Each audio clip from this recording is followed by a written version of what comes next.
Hey guys, Colby here. Welcome back to Watcher of Realms. Let's have a look at the events coming in for this weekend in terms of summons. I know guys, they do these events every single week, but we might as well cover them as part of the video because, well, maybe something new is coming, and there is something new coming. But let's get started. Crazy Divine Summoning starting on Friday. Crazy Divine Summoning is just a 2x. We get these all the time, so don't feel stressed about summoning or not on these.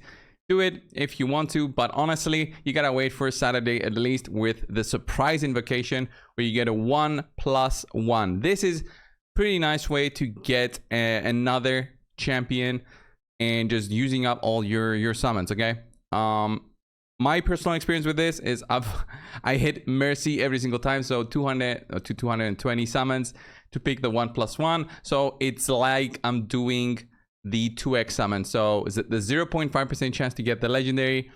You get 1 every 200, so you would expect on the 2x race to get 2. Basically that's what happens with surprise invocation of spirits. I can do one or the other and basically get the same, but maybe you get lucky and you pick up the 1+1 earlier and you get something that you're looking for. So pretty cool. Then we have a big special invocation of spirits starting on Sunday with the new hero added into the pool of summons. Okay, so we have Zealous, who I like as a mage.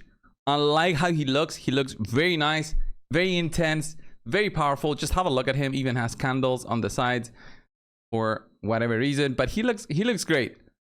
The problem with this guy is that his damage falls off. In my opinion, he's not even in the top 10 of damage dealers, maybe low end. And there's not many damage dealers in terms of magic that you want to be using, especially for gear raid 1. He does have a very special accessory that you can use, artifact that you can use on him, where he can reduce healing taken by enemies, and that can be used for gear raid 1. But it's very specific circumstances for that to be useful, and it's not even a 100% reduction on healing. So Zealous, in my opinion, is not really the one that you should be going all out for in this one. Not like you can select the 15x hero that is being on offer, but you get what I mean. Holo is a fantastic epic. If you don't have it, please do some summons and get one copy at least, and then use your awakening stones, which you should be saving for these situations, and get her to an A5 so you can use her in your guild boss team. I use mine specifically in the guild boss team to get the rage boosted on everybody by, look at this, 0.6% rage for all allies in the range every 1 second when Light of Bliss is activated, which is her ultimate skill. So the quicker you get your ultimate, the more rage you are recovering on your allies. The more ultimates you get, the more damage you do, the quicker you get to that one key, the one key territory, which we all, strive for in this game. Okay, so that is the big prize for this one. Theo Win is fantastic damage dealer. I will say that his ultimate ability, where he throws a spinning blade that also slows enemies, all right, he slows enemies through his passive with this one, I think makes for a very good argument in using this guy even for some PvP teams. So if you have one, you might want to be considering him, especially for the anti-air PvP team that you might be running. Then we also have Dalan, who is a cost regen hero. Pretty cool, but I'm not gonna go crazy over this hero in any reason. There's many cost recovering heroes available in the game, so she does basically the same thing as others, with some added benefits of just extra damage maybe, and that's pretty much that's pretty much it. So let's have a look at the new one coming, MAGMUS, Nightmare Fighter. Let's have a look at everything. First things first. Looks insane. That big sword, I don't know, it's huge. Gains a magma burst every 7 seconds, stacking up 3 times, so consumes 1 stack to deal 125% additional AOE damage to the target and up to 3 units around the target within the next basic attack or retribution. I'm not sure what retribution means probably counterattack. So pretty cool. Does big AOE damage through this magma burst skill every 7 seconds, stacking up to 3 times. And then consumes 1 stack. So gains it every 7 seconds, but consumes it with the next basic attack. Okay, pretty cool. So the more magma burst he has and consumes, the more damage he does in terms of AOE.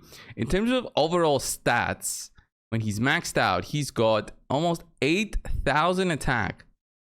7,967. Is that higher than... I think it might be higher than... what's her name? Than Ardia? Is it? 7,976. Very close. Very close. So, yeah. He's gonna be nuts in terms of gaining just straight up attack. He's gonna be nuts. Yeah, pretty amazing. Long attack interval, 3.2 seconds, but you can get that down. I mean, I guess so, because he's got very high attack. He would have a longer attack interval compared to other heroes. So big single target that he has here.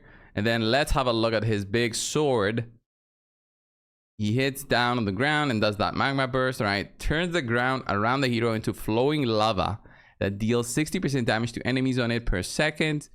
During the effect, increases block by 2 and max HP by 80%. This skill lasts for 12 seconds. So increasing block, you might think it's stupid for a fighter to increase block, but remember, arena.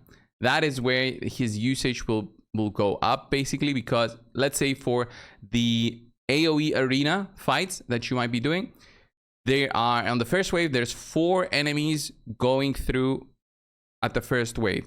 If you don't have a way to block 4 enemies, you're kind of in trouble. With 1 unit, 4 enemies, you usually block it with a defender. But this guy, if you can get your ultimate running before the enemies come to you, you can block all 4 with the 2 block and then the extra 2 block that you get.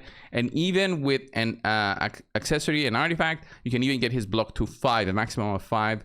So pretty cool, making him tankier with more max HP and then doing a lot of AOE damage.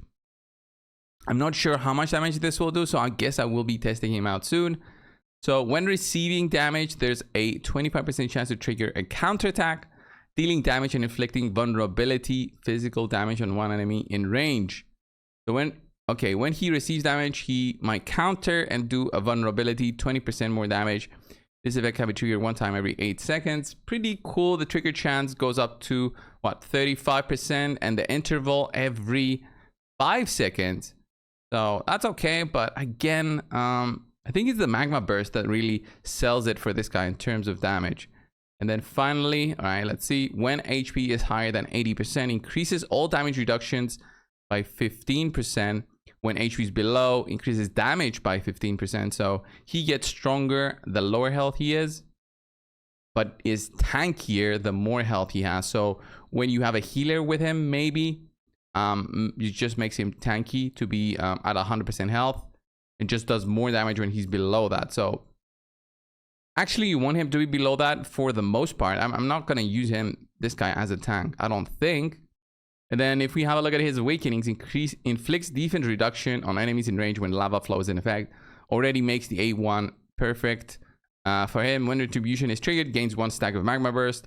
That is also pretty cool, because you want to have this Retribution passive proc as quickly as possible. So when this is maxed out, it's every 5 seconds, the 35% chance. So when this is triggered, when Retribution is triggered, the magma burst stack that you get will automatically be used up because of his talent. So remember his talent, magma burst, and then on the next basic attack or Retribution, he uses like a big AOE attack. So you want to have as frequently as possible your magma burst, because you want to be just bursting that damage in AOE. So penetration boost, and then finally Retribution becomes available instantly and has 0 cooldown when lava flow is activated. Oh, 0 cooldown and becomes available instantly. So what, does he always counterattack? Is that what this means? He always counterattacks? Not very sure about that one. But overall, makes him for a must-have, I would say, for players out there looking to improve their arena teams. Again, though, there's many other heroes in the game that work in similar roles, unless you're somebody who's pushing arena to try and get into the top spots, which again, those are basically limited for the big whales, I would imagine. How they push every single week. And they try to get that top position. So that is probably limited to those guys. That's it for this video, guys. Just going over the events that are coming. What do you think? Let me know down below in the comments. Thank you all, and I'll see you in the next one. See ya.